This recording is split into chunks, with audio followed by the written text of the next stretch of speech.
Start the clock.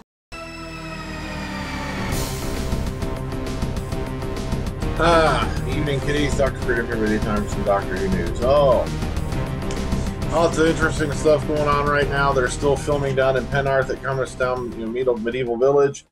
Oh, yeah, it seems that from what I'm hearing, they're going to be there till at least sometime here in May. It's going to be at least another week or two that are going to be spending down there. Which means it's taking them a while to get done with Block 3, ain't it? But yeah, now there's been Vikings and Viking extras and all that cited, and we'll be getting into that in a minute. Keep in mind, now this weekend's Omega Files we're recording at 5 p.m. Eastern. That's because I got called into work this weekend. So it's going to give me some time to get home from work, get something to eat, chill out a little bit, and then I come in here and we can do Village of the Damned. Yeah, 1995 Village of the Damned wasn't the greatest rendition of the movie in the world, but I still enjoyed it. Chris Reeve, Mark Hamill.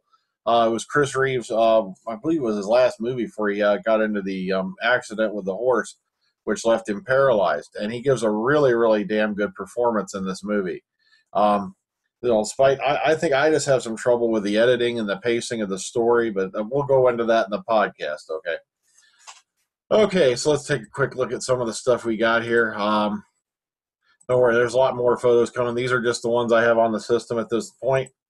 Some stuff going on right here. If you zoom in real close,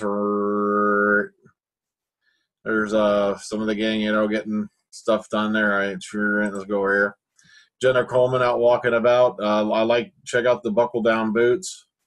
She's wearing some kind of like chambray or dungaree style shirt here, jean shirt, and some black pants. There's Capaldi walking about in his check trousers and whatnot. And then, of course, here's him horsing around on the set a little bit. And that one went around. And here's one of the extras that was caught out. We're going to see some more pictures of those in a minute, okay? Because let's get down and dirty. Let's go ahead and let's head out there for the wild side. All right, hang on a second. All right, so let's start off with today's first article.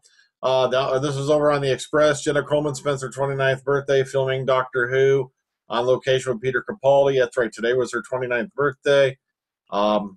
Here's some of the photos you saw before there. Nice shot of Capaldi there coming up to the set. Once again, another shot of Jenna there with her coffee. And they're running about on the set again. And, of course, that's her with that weird guy, whoever it is, Richard Madden, who a lot of people know is Rob Stark, who, shall we say, didn't have a good time at the Red Wedding. Okay. And if you run over to this site, I'm going to leave a link to it for you here. Don't count on getting any of these pictures because guess what? Mr. Rex here watermarked every single one of his shots. So once you click on the thumbnail here and all that, you can scroll through all these pics. Let's bring this over quick. Here's some more of the extras walking about on set. It's obviously a Viking themed deal. And if you want, there's a whole lot of good set pictures here you can run through. Matter of fact, this one here is rather intriguing because that appears to be the prow of a longboat. So this one here, it gets clipped off a bit every now and then. But if you want to scroll through all these, they're right here. If you want to go take a look at them, I'm going to leave you a link up to this site to take you there. All right. All right. Next up, over here on the BBC, what do you call it? The BBC main site, BBC One. Did I say BBC? This is a nice little short vid. It's only about 5 minutes long of Rufus Hound at the read-through for, I believe this was for episode 6. And of course, there's Maisie Williams right there. It's an entertaining little video. A lot of people have been going, "Where's Jenna at?" Well, maybe Jenna had some other things to do, man. It's like, don't start getting all weird on me just because she isn't at this particular read-through. Or maybe just doesn't this particular setup, maybe they didn't need her character at this point. All right, 12's rapidly changing look, and this one is for all you fashion consultants out there that I know of. There's some folks out there who keep weirding out because of Capaldi's ever-changing costume.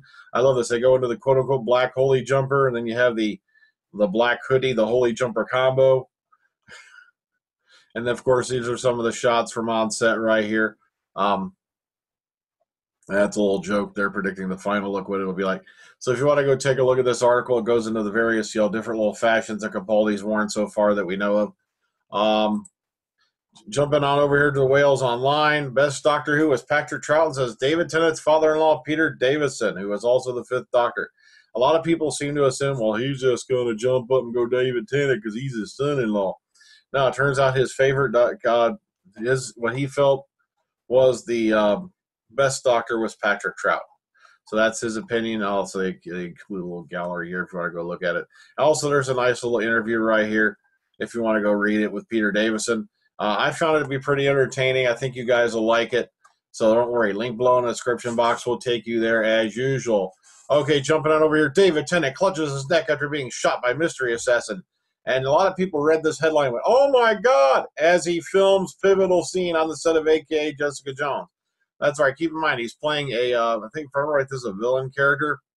And this, of course, is for that new show he's working on right now, A.K.A Jessica Jones. And this was in New York City on Tuesday. Some interesting shots here if you want to take a look at it. And, of course, there's the filming crew there and they all going on with this guy here. So if you want to go take a look at this stuff, if you're a big fan of David Tennant, boom, here it is. All right. Jumping on over here to Doctor Who news, big news over the weekend. Doctor Who won a BAFTA for best special visual and graphic effects. You went to Milk, Reel, and a BBC Wales VFX for their work on the 2014 series. It's the second year running that Doctor Who has won this particular award. This year, beating out the nominees for Atlantis, David Attenborough's Conquest of the Skies 3D, and Ripper Street. So it was nice to see they at least walked away with something, even though I'm sorry, I feel they're getting snubbed unnecessarily at the BAFTAs. Otherwise, there should have been a lot more nominations for Doctor Who this year. I'm glad that the guys over there at the VFX departments are being recognized for their hard work and bringing this stuff to you. But at the same time, there should have been a Best Actor. There should have been a Best Actress nomination at least. Okay, now this just literally popped up a little while ago. For you big fans of Romana 2, a.k.a. Lalla Ward, a.k.a. some people know as the Honourable Sarah Ward, and you can look that up. That's an interesting thing. She does have a title. This was done when she was just 14 years old. This was on the 9th of March, 1966.